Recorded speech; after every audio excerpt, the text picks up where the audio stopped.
तुम सब मेरे भारत, हे भारत सुनो।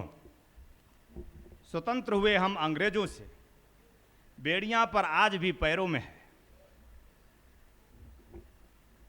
स्वतंत्र हुए हम अंग्रेजों से, बेड़ियां पर आज भी पैरों में है। भारत ही नहीं बल्कि पूरा जगत जकड़ा है इस बेड़ी में। आप स्वतंत्रता दिवस मनाते हो, आप स्वतंत्रता दिवस मनाते हो, हम सभी मना रहे हैं, पर स्वतंत्र कहाँ हैं हम?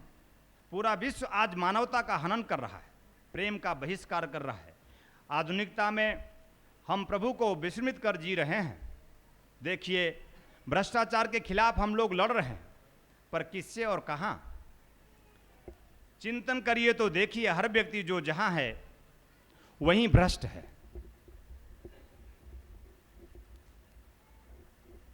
हमारे रुकने का अर्थ सिर्फ है कि सोचना और स्वीकार करना कि हमारी भ्रष्टता कहाँ है हमारे मन में।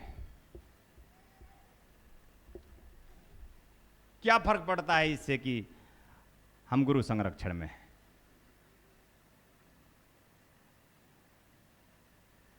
गुरु तो उनके साथ भी है जो ऐसे कार्यों में लगे हुए हैं। बिना गुरु के तो वो भ्रष्ट हो ही नहीं सकते। बिना गुरु के अंधकार नहीं, बिना गुरु के प्रकाश नहीं। अंधकार बुरा है, प्रकाश अच्छा है। अंधकार प्रिय नहीं है गुरु को और प्रकाश प्रिय है।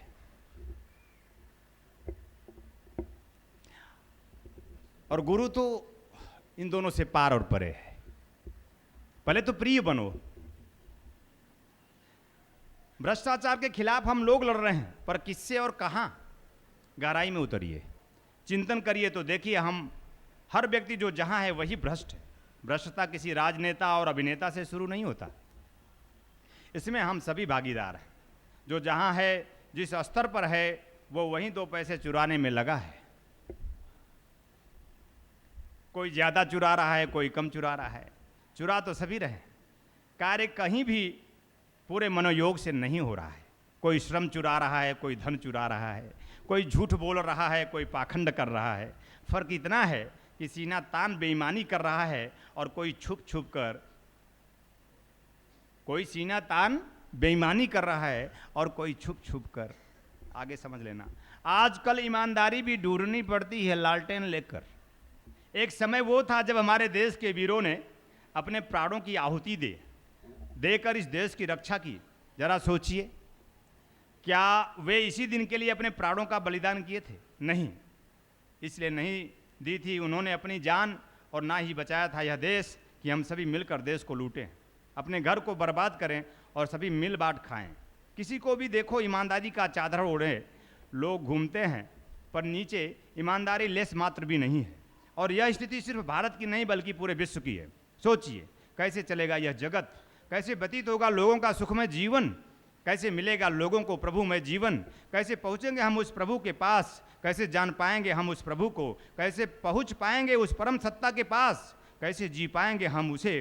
क्या इस भ्रष्टता से, क्या इस वैमनस्यता से, क्या मन के दुर्गुणता से प्रत्येक व्यक्ति जब तक अपने में सुधार नहीं करेगा, इस देश में ही नहीं बल्कि पूरे विश्व से व्यभिचार, वैमनस्यता, झूठ, फरेब, पाखंड समाप्त नहीं होगा।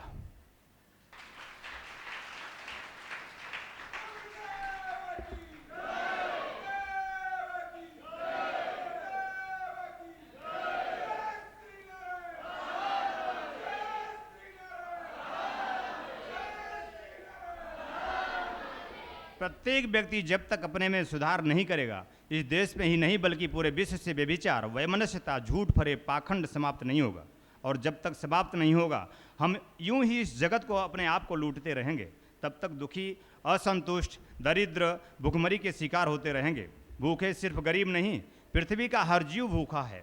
हमारे हृदय की कठोरता से, जिसे प्रभु ने हर तरह से भरपूर किया है, वह और भी धन का भूखा और लालायित है।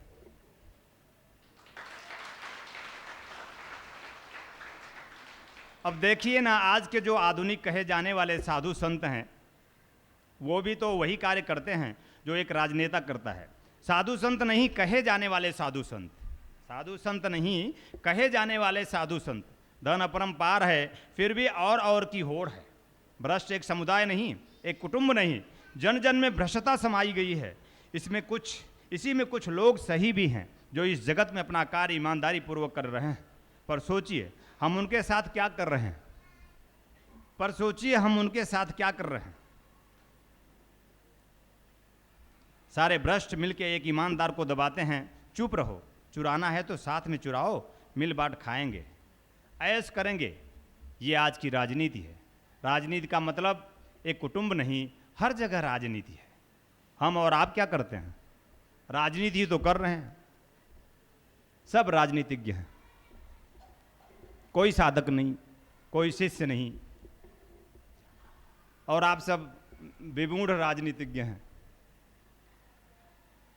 जैसे जैसे आदमी अपनी मूढ़ता छोड़ता है, चालाकी और चतुराई ग्रहण करता है, वैसे वैसे पद ऊपर बढ़ जाता है, उसके लिए सिंहासन लगने लगते हैं। हाँ, शंकराचार्यों के तो सिंहासन भारत में चांदी और सोने के होते हैं। कुछ श्लोक रट लेते हैं, शंकराचार्य कहे जाते हैं। आज हमारे देश का यह दुर्भाग्य है कि यदि सचमुच इस भारतवर्ष में शंकराचार्य होते, सचमुच इस भारतवर्ष में शंकराचार्य होते, तो भारतवर्ष की ऐसी दुर्गति न होती। जिन्होंने केवल सुवर्ण सिंहासनों पर बैठना मान लिया जीवन को, धिक्कार है। वहां भी राजनीति है, मठों के लिए, मंदिरों के लिए, मस्जिदों के लिए राजनीति चल रही है। हम केवल उन्हीं को उंगली ना उठाएं, उंगली पहले मोड़े, हम हैं कि नहीं।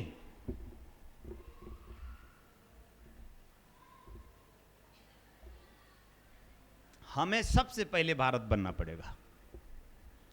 हमें सबसे पहले गुरु की ओर गतिशील होना पड़ेगा। हमें सबसे पहले अपने श्वास प्राणात्मा में उतरना पड़ेगा, और हमारी पूरी कोशिश सिर्फ हम करेंगे। गुरु को निमित्त बनाएंगे, गुरु को देव बनाएंगे, गुरु को ब्रह्म बनाएंगे। वो है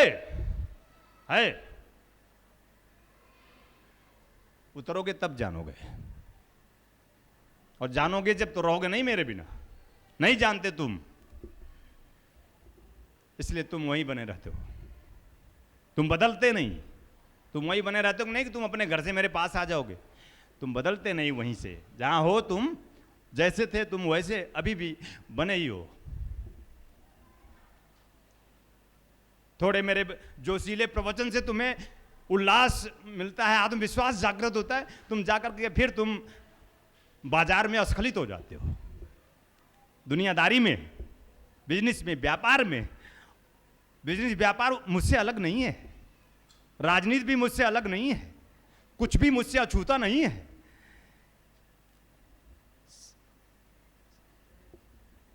सभी मुझसे। राजनीति भी धर्म का हिस्सा है। सही राजनीति नहीं है इसलिए अधर्म हो रहा है। विशुद्ध राजनीति होगी तो धर्म कायम रहेगा, और विशुद्ध राजनीति नहीं होगी तो अधर्म बढ़ेगा, भ्रष्टाचार बढ़ेगा, भूखमरी बढ़ेगा। और इसे मिटाने के लिए यदा यदा ही धर्मस्य चेतना पुरुष का अवतरण इस धरा पे होता रहा है। केवल मैं ही नहीं हूं, ये स्वरूप जो आप देख रहे हैं, मेरे जैसे हजारों हजारों लाखों लाखों इस पूरे विश्व पे काम कर रहे हैं। मेरी इच्छा है कि मैंने कल कहा था, एको हम बहुत श्यामा, मैं अपने आप को बांट बांट के काम करना चाहता हूं, कर रहा हूं। मैं तुम्हारे बीच में भी तुम में उतर कर करना चाहता हूं। तुम्हें आने की जरूरत है, तुम्हें मेरे निमंत्रण को स्वीकार करने की जरूरत है। तुम आओ, मैं तुम्हें बनाऊं। मैं प्रवचन करना नहीं चाहता था इस 15 अगस्त को, इसीलिए मैंने ये स्वरूप दिया कि आप हमारे विशिष्ट हो गए हो। बहुत ज्ञान है आपको, अब अच्छा बुरा ज्ञान हो गया है आपको। और इतना ही नहीं, बुराइयों का परित्याग भी आप कर रहे हो और अच्छाइयों को धारण कर रहे हो। आप सज्जन हो, आप भद्र हो, आप अच्छा देखने लगे हो, आप अच्छा बनने लगे हो। इसलिए मैंने सारे विचारों को कलेक्ट किया। वो विचार मैं रखना चाहता हूँ देश के सामने कि कोई साधक है, कोई शिष्य है, कोई अपनी भाव प्रकट कर सकता है। मैं भी अपना भाव प्रकट कर रहा हूँ, मैं भी बिलख रहा हूँ। वो जो दुखी हैं, चिंतित हैं, परेशान हैं, दुर्घटनाग्रस्त हैं, भावग्रस्त हैं, जो दरिद्रहीन हैं, मुझे नजरअंदाज नहीं करना पड़ेगा। हैं कारण हम हैं, राजनीतिज्ञ चाहे वो साधु संत महात्मा राजनीतिज्ञ करता हो, चाहे वो भ्रष्ट नेता राजनीतिज्ञ करता हो, कारण हम सब, पूरा विश्व समुदाय कारण है। हमसे क्या मतलब, वो ऐसा है तो रहने देते हैं, हमें क्या लेना देना। लेना देना है और लेना देना पड़ेगा। अगर आप कमलेश्वरानंद के शिष्य से सुहासित होना चाहते हो, शिष्य हो, और सचमुच उसका सुहास अपने जीवन में उतार लेना चाहते हो, तो आपको सबसे लेना देना पड़ेगा।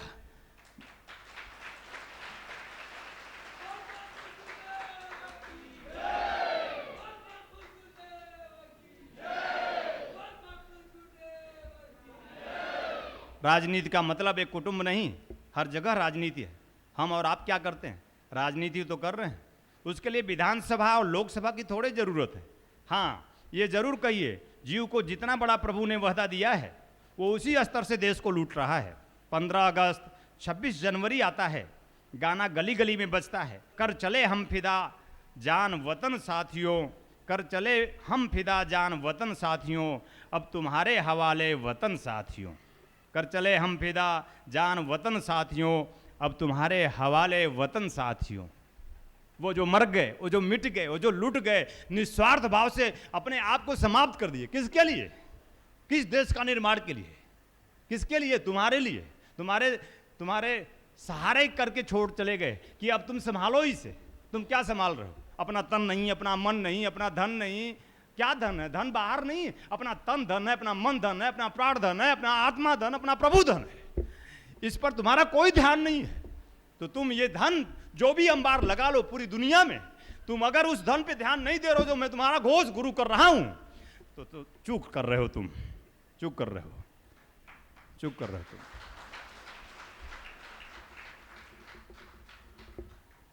तुम्हारा ध्यान आकृष्ट करने के लिए परम धन की ओर तुम धनस्वी बनो, मनस्वी बनो। मनस्वी मतलब दिव्य मन वाला मनस्वी होता है, मनुष्य होता है। दिव्य मन वाला, निर्मल मन वाला, पवित्र मन वाला, प्रेम मन वाला मनुष्य होता है।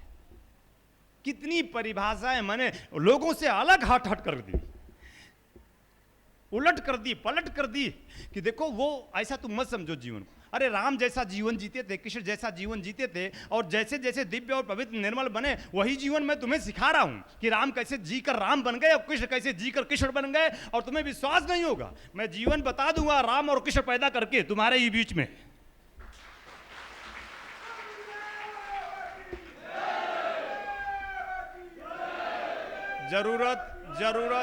जरूरत सिर्फ तुम्हारी श्रद्धा की है जो उन्होंने अपने गुरु के प्रति अर्पित की। जरूरत सिर्फ विश्वास की है जो उन्होंने अपने गुरुओं के चरणों में न्यौछावर की। कृष्ण कहते हैं, गुरुदेव मैं जाऊंगा नहीं, मैं उज्जैन में, मथुरा से पैदल चलकर उज्जैन व्यक्ति जाता है। गुरुदेव मैं जाऊंगा नहीं जब तक मैं पूर्ण होऊंगा नहीं, इसी चरणों में मैं समाप्त कर दूंगा अपनी जिंदगी को। क्या कृष्ण का जीवन है? आपने सीधे सीधे मान लिया, कथानक सुन लिया, कहानी और किस्से सुनकर के आपने कृष्ण को वाह वाह कर दिया। जैसे और जहां से आप आए हो, जैसे जिस रूप में माता पिता से आप जन्म लिए हो, जितना महान माता पिता कृष्ण के थे, उससे कम महान माता पिता आप सब नहीं हो। उतने ही महान माता पिता से आपका जन्म हुआ है।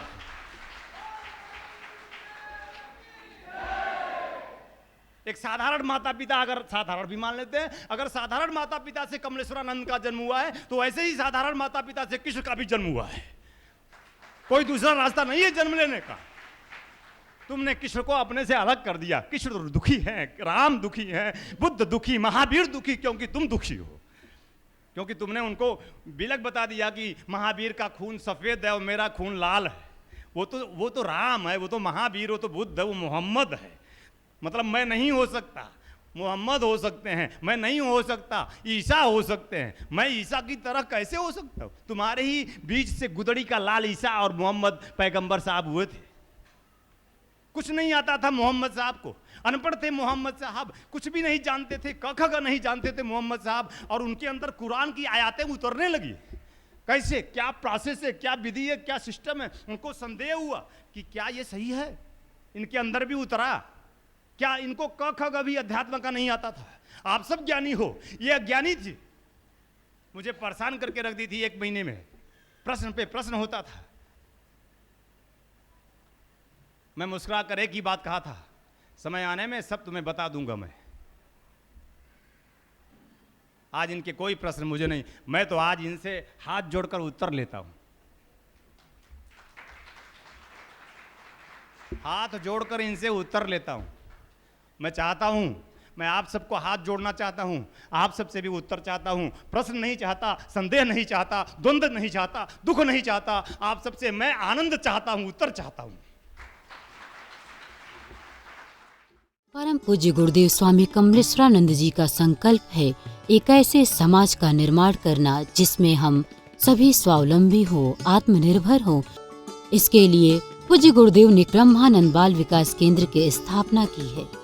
ध्यान योग जन जागृति सेवा संस्थान द्वारा संचालित ब्रह्मानंद बाल विकास केंद्र में उपेक्षित, निराश्रित, अनाथ और दलित वर्ग के बच्चों को बचपन से ही शिक्षा दीक्षा प्रदान कर उनका सर्वांगीण विकास किया जाएगा। शिक्षा और उचित संस्कार के अभाव में जो बच्चे भीख मांगने, चोरी करने, जेब काटने या फिर और कोई अपराध करने के लिए विवश हैं, उन बच्चों से उनका बचपन छीनने के लिए किसी न किसी रूप में हम सभी दोषी हैं। ब्रह्मानंद बाल विकास केंद्र के माध्यम से हमें अवसर मिला है इन बच्चों के लिए कुछ करने का, इनके होठों पर मुस्कान सजाने का, इनका भविष्य संवारने का। तो आइए हम सभी पूज्य गुरुदेव स्वामी कमलेश्वरानंद जी के संकल्प को पूरा करने में सहयोग करें और शिक्षा दीक्षा और मानव कल्याण के इस महायज्ञ में अपना भरपूर योगदान करें। आप अपना योगदान भूमि अथवा धन किसी भी रूप में दे सकते हैं। योगदान के रूप में आपका दान बैंक ऑफ इंडिया की किसी भी शाखा में ध्यान योग जन जागृति सेवा संस्थान के अकाउंट नंबर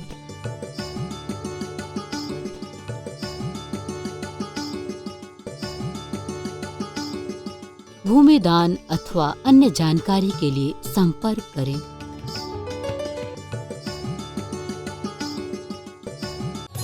निखिलम् ओंकार निखिलम् गुरु निखिलम् गुरुद्वार निखिलम् ओम निखिलम् ओंकार निखिलम् गुरु निखिलम् गुरुद्वार निखिलम् ओम निखिलम् ओंकार निखिलम् गुरु निखिलम्